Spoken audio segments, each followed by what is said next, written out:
завършване на състезанието тя ще получи и приза на Лунжин.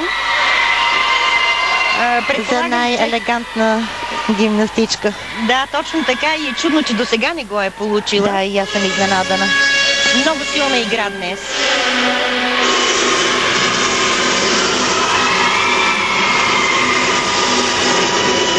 Много по-амбицирано, по-стремглава играе днеска. Личи си, че много се е навила да представи програмата си в най-добрият вид и самата себе си.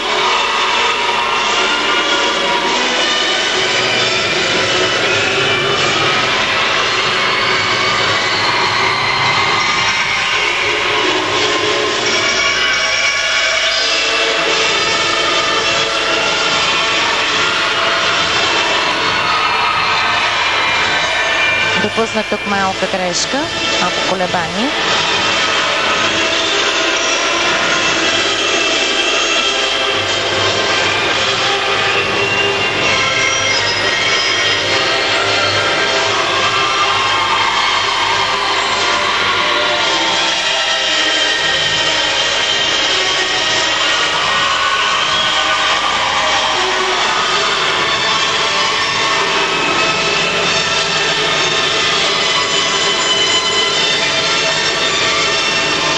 Много силен уред за Анна Бесонова, която е известна с изключително амплитудните си скокове.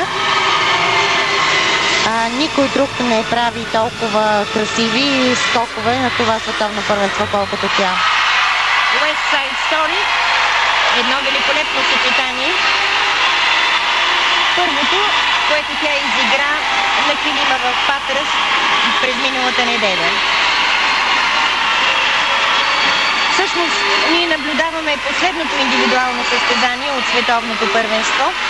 От утре на килима ще излязат ансамбловите съчетания.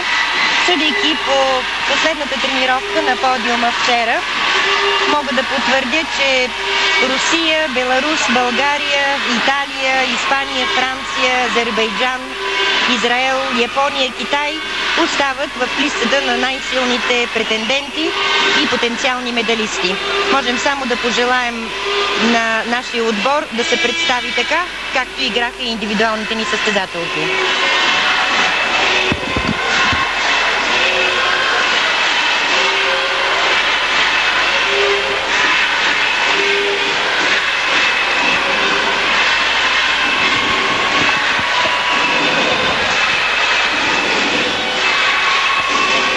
Благодаря на Вера Маринова, която взе участие през цялото време и подкрепеше нашата група и нашия коментар.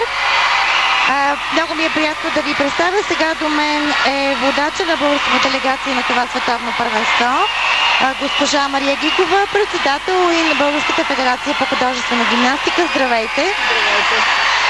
Малко преди изпълнението на Симона, но